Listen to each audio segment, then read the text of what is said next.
அன்பு நண்பர்களுக்கு வணக்கம். இன்றைக்கி நம்ம சேக்கி புக் மார்க்கில் மகாகிருஷ்ணன் அவர்கள் எழுதிய மழைக்காலமும் குயிலோசையும்ங்கிற புத்தகத்தை பற்றி தான் பார்க்க போகிறோம். இதுக்கு முன்னாடியே போன வாரம் பார்த்துருக்கோம். அதில் பறவைகள் பகுதியை பார்த்தோம். இந்த தடவை விலங்குகள் பகுதிகள் பார்க்கலாம். இதில் ஏகப்பட்ட விலங்குகள், அணிலிருந்து யானை, சிங்கம், புலி, எல்லாமே, கரடி எல்லாமே இருக்கும். எறும்பு தீனி இதில் வரையும் இருக்கும். அதுக்கப்புறம் வீட்டில் வளர்க்குற நாய் முதற்கொண்டு எல்லாமே இருக்கும். ஸோ இதோட தகவல்கள் எல்லாமே ரொம்ப உங்களுக்கு இன்ட்ரெஸ்டிங்காக இருக்கும். அதில் சில மிருகங்களை பற்றியான இதை பற்றி கட்டுரைகளை இங்கே பேசலாம் தோணுச்சு. அதில் முதல் மிருகமாக கழுதைப்புலி. இந்த கழுதைப்புலியோட சிறப்பு என்னென்னா, இதுக்கு தாடைகளும் அதோட பற்களும் ரொம்ப ஸ்ட்ராங்கு. அதனால் இது என்ன பண்ணுன்னா, மேக்ஸிமம் இது டைரெக்டாக ஒரு மிருகத்தை வேட்டையாடாமல் ஒரு மிருகம் கொன்று தின்று போட்ட மீதி இருக்கிறத போய் இதை எடுத்து சாப்பிட்ரும். தாடை வலு அதிகமாக இருக்கிறனால கொம்புகளும் பற்களை கூட இது விட்டு வைக்காது, எல்லாத்தையும் சாப்பிட்ரும். இவ்வளோ தாடை வலு இருக்கிற மிருகம் மனிதர்களுக்கு ரொம்ப பயப்படும். ஆனால் இது மனிதனை அட்டாக் பண்ணணும்னு நினச்சிருச்சுன்னா, அதாவது பசியின் உச்சக்கட்டத்தில் இருக்குது, வேறு ஆப்ஷனே இல்லை, மனிதனை அட்டாக் பண்ணணும்னு நினச்சிருச்சுன்னா ரொம்ப ஆக்ரோஷமான மிருகமாக இது மாறக்கூடிய தன்மை உள்ளது. அதே மாதிரி இது சிறுத்தை, புலி இந்த மாதிரி மிருகங்கள் வேட்டையாடும் போது கூட இதுக்கு துணை இருக்கும். ஏன்னா அது அந்த இறை தப்பிடக்கூடாதுன்னு இந்த கூட துணை இருக்கும். ஒன்ஸ் இது சாப்பிட்டு முடித்தோடனே அதை எடுத்து இதை சாப்பிட ஆரம்பிக்கும். அந்த வகையில் இன்கேஸ் சிறுத்தை இப்போ வேட்டையாடிக்கிட்டு இருக்குது, இது துணை இருந்துகிட்ருக்கும், அந்த டைமில் இது மனித மோப்பம் பிடிக்கக்கூடிய தன்மை அதிகம். மரத்தில் ஏதாவது ஒரு வேட்டைக்காரன் நிற்கிறாருன்னு வச்சுக்கோங்களேன், சிறுத்தைக்கு அது தெரியாது, அது இரையை தேடிக்கிட்டே இருக்கும். ஆனால் இது தப்பிச்சு ஓடிடும், தெளிவாக இருக்கும். அந்த வகையில் கழுதைப்புலி அதிக அறிவார்ந்த மிருகம்னே சொல்லலாம். இதுக்கப்புறம் வேட்டை சிவிங்கி, சீட்டா. இது உங்களுக்கு தெரியும், இது பயங்கர ஃபாஸ்ட்டாக ஓடும். ஆனால் இதில் ஒரு இன்ட்ரெஸ்டிங்கான இது என்னென்னா, இந்த மிருகம் மனிதர்களை டக்குன்னு ஒன்றும் அட்டாக் பண்ணாது. கிட்டத்தட்ட இது நாய் மாதிரி அந்த காலத்து பிரபு ராஜாக்கள் இதை பயன்படுத்தி இருக்கிறாங்க. இது எப்படின்னா, இதை பிடிச்சிட்டு இதை ஒரு கூண்டில் அடைச்சி இதுக்கு சரியாக சாப்பாடு போடாமல் நிறையா பெண்களை சுற்றி உட்கார வச்சு திட்டுறது, இதை ரொம்ப திட்டிக்கிட்டே இருக்கிறது, அதட்டுறது, இப்படியே பண்ணிகிட்டே இருக்கும்போது ஒரு ஸ்டேஜில் இது மனிதர்களுக்கு பயந்த சுபாவமாக மாறி அவங்க சொல்கிறதெல்லாம் கேட்கக்கூடிய தன்மையான மிருகமாக மாற்றப்படும். அதுக்கப்புறம் என்ன பண்ணுறாங்கன்னா, இதை ஒரு நாய் மாதிரி பழக்கி இதை வேட்டைக்கு கொண்டு போகிறாங்க. வேட்டைக்கு கொண்டு போகும்போது என்ன பண்ணுவாங்கன்னா, ஒரு துணியை மேலே போட்டுருவாங்க. ஸோ மாட்டு வண்டிகள் போணுச்சுன்னா பக்கத்தில் இருக்கிற மான்கள் கூட்டம்லாம் டக்குன்னு கலையாது. ஏன்னா மனிதர்கள் தூரத்தில் மாட்டு வண்டி தான் போதும்னு சொல்லிட்டு அமைதியாக இருக்கும். ஆனால் அந்த மாட்டு வண்டியில் ஒரு பெண் அமர்ந்திருப்பது போல் ஒரு துணியை போட்டிருப்பாங்க. ஆனால் அதுக்குள்ளே இந்த சீட்டாக இருக்கும். அப்போ கரெக்டாக பக்கத்தில் வரும்போது இதை ஓப்பன் பண்ணி விட்டுறது, இது பிடிச்சிடும். ஸோ இந்த மாதிரி அந்த காலத்து மக்கள் இதை யூஸ் பண்ணியிருந்திருக்காங்க. இது யூஸ் பண்ணலாம், மிஸ்யூஸ் பண்ணியிருந்திருக்காங்க. இது இந்தியாவில் கிட்டத்தட்ட இப்போ இது சுத்தமாக இல்லைன்னு சொல்லலாம். ஏன்னா வேட்டையாடப்பட்டு அழிக்கப்பட்ட மிருகமாக இது இருக்குது. கவலைக்கான ஒரு விஷயம். இது சில நாடுகளில் இன்னும் இருக்குது. இதை இதே மாதிரி தான் பயன்படுத்திக்கிட்டு இருக்கிறாங்க. புலிங்கிறத எல்லாருக்கும் புலியை பார்த்தாலே அந்த ஒரு பய உணர்வு அதிகமாக இருக்குங்கிறது தெரியும். இது புலி பார்த்திங்கன்னா, சொல்லப்போனால் அது இந்தியாவில் அதோட ஆரிஜின் இல்லைன்னு சொல்கிறாங்க. வட ஆசியாவில் இந்த வரிகள் உள்ள இந்த புலி பார்த்திங்கன்னா வட ஆசியாவிலேருந்து இங்கே வந்த ஒரு மிருகங்கிறது சொல்லப்படுது. ஆனால் இங்கே இருக்கிற புலியை விட அந்த குளிர் பிரதேசத்தில், அந்த ஆசிய பகுதியில் இருக்கிற புலிகள் பார்த்திங்கன்னா ஒரு அடர்ந்த முடிகளும் ரொம்ப தடிமனான உருவமும் கொண்ட மிருகமாக அது இருக்கும். ஆனால் ரொம்ப சிறப்பான புலினா இந்திய புலிகளை தான் சொல்கிறாங்க. இந்த புலிகள் வந்து பார்த்திங்கன்னா நிறையா ரொம்ப ட்ரையான பகுதியில் இருக்க வாய்ப்பில்ல. ரொம்ப அடர்த்தியான மரங்களும் சுனைகளும் ஆறுகளும் அந்த தண்ணி அடிக்கடி குடிக்கக்கூடிய மிருகம்தான் அந்த புலி. அதனால் நீர்நிலை இருக்கிற இடத்துல தான் இது இருக்குங்கிறத சொல்கிறாங்க. அதிகமாக சில சமயம் நீரில் மூழ்கியும் இருக்குங்கிறாங்க. ஏன்னா அடிக்கடி அது வெப்பத்தை தணிக்கிறதுக்காண்டி.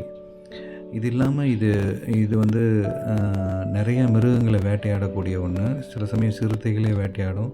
தன் இனத்தைச் சேர்ந்த மிருகங்களையே இது வேட்டையாடக்கூடிய ஒரு மிருகம்தான் புலி. இந்த புலியை வந்து எப்படி வேட்டையாடுறாங்கங்கிறத இந்த புத்தகத்தில், இந்த ஆர்டிக்கிளில் ரொம்ப சிறப்பாக எழுதியிருக்கிறாங்க. கண்டிப்பாக படித்து பாருங்கள். இது எப்படிலாம் ட்ரிக்காக அதை வேட்டையாடுறாங்க அப்படிங்கிறதையும் இருக்கும். ஆனால் இது புலி வந்து இவ்வளோ தூரம் சொல்கிறோம் இல்லையா, ஆனால் இது மனிதர்களை வேட்டையாடாது. சில மிருகங்கள் வந்து அது வந்து சில இனங்களை வந்து அது வேட்டையாடாது. அதில் வந்து மனிதர்களை இது வேட்டையாடுது இயற்கையாக அதோட இதுபடி.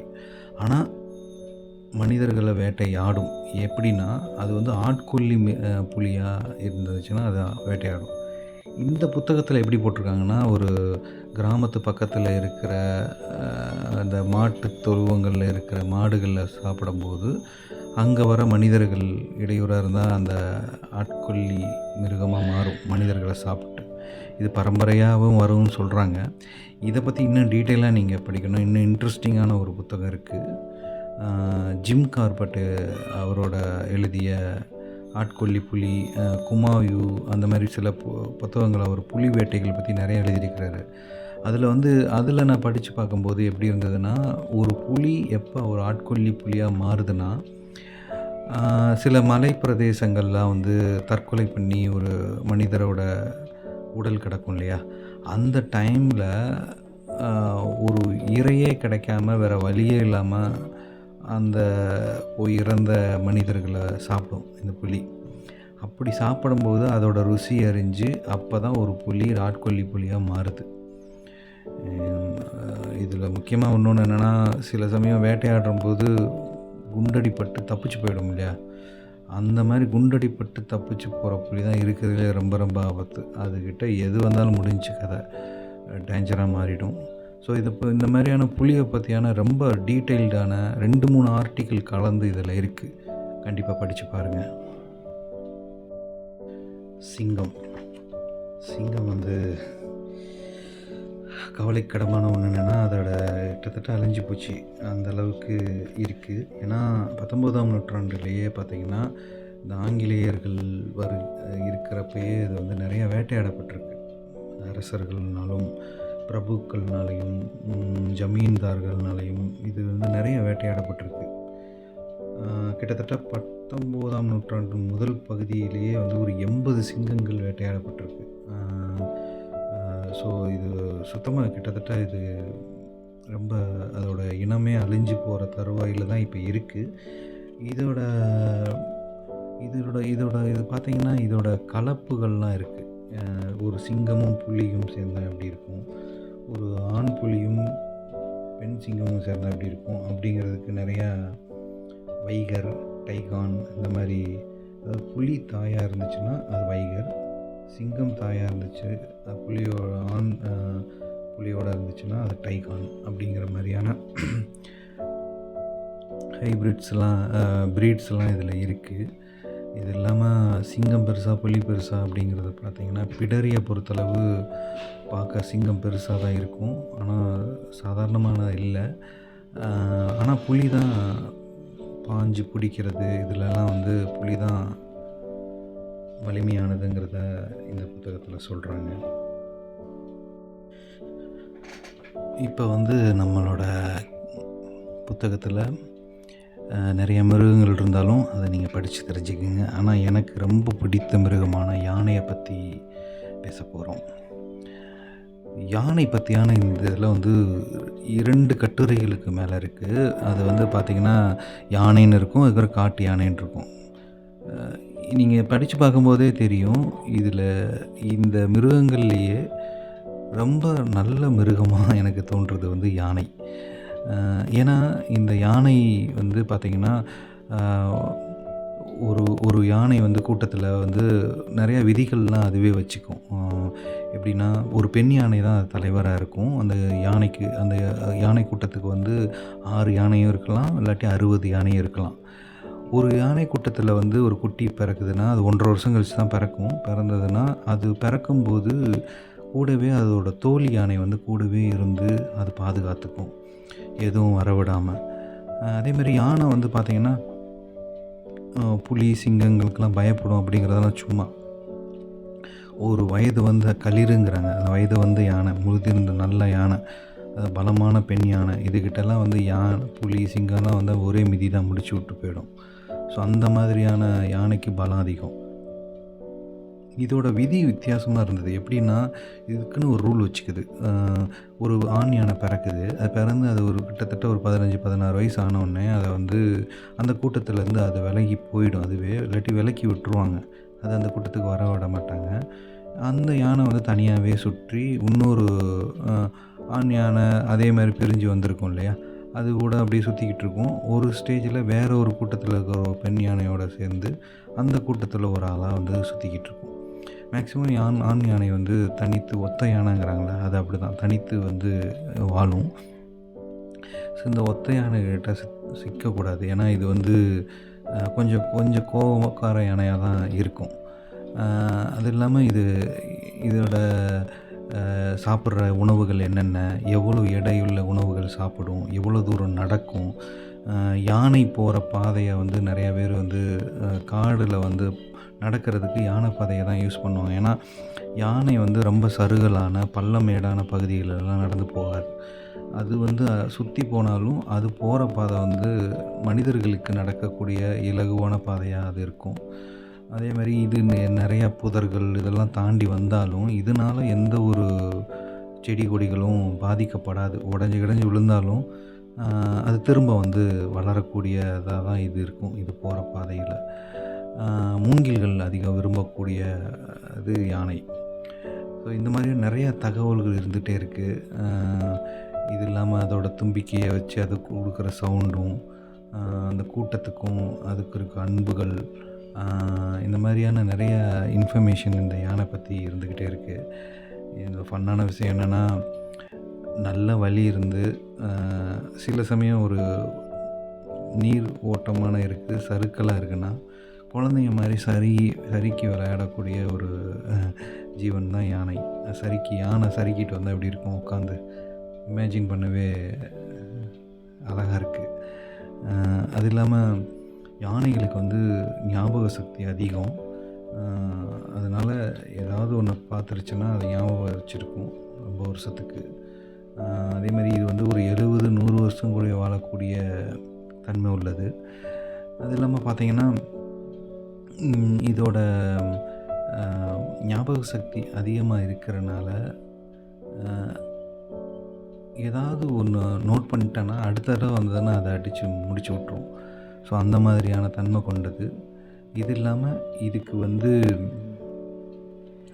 கண் வந்து கொஞ்சம் மங்கலாக தான் தெரியும். ரொம்ப கிளாரிட்டின்னு சொல்ல முடியாது. ஆனால் செவி உணர்வு அதிகம். இந்த இடத்துல இதுக்கு முன்னாடியே யானை பற்றியான ஒரு ஆர்டிக்கல் புத்தகமே நம்ம படித்து போட்டிருக்கோம். அதுலேயும் இதே மாதிரியான இதை விட டீட்டெயில்டாகவும் இருக்கும். நான் வந்து ஒரு மேற்கு தொடர்ச்சி மலையில் ஒரு பயணமாக நான் போயிருக்கும் பொழுது, அந்த மேற்கு தொடர்ச்சி மலைக்குள்ளே இருக்கிற ஒருத்தர் கடை வச்சுருக்கிறாரு, அந்த டீ கடை மாதிரி. அவர்கிட்ட பேசும்போது யானைகளை பற்றி பேசிகிட்டு இருக்கும்போது, மனிதர்கள் வந்து போயிட்டுருக்கும்போது யானை வந்து துரத்துது அப்படின்னா பயந்து அவங்க என்ன பண்ணிடுறாங்கன்னா காட்டுக்குள்ளே இறங்கிடுறாங்க. ஆனால் காட்டுக்குள்ளே இறங்கிட்டாங்கன்னா அப்போ தான் தெரியும், அதுக்குள்ளேயே நிறைய யானைகள் சுற்றி நின்றுருக்கும். அது வந்து பயந்து அடிச்சிடும்.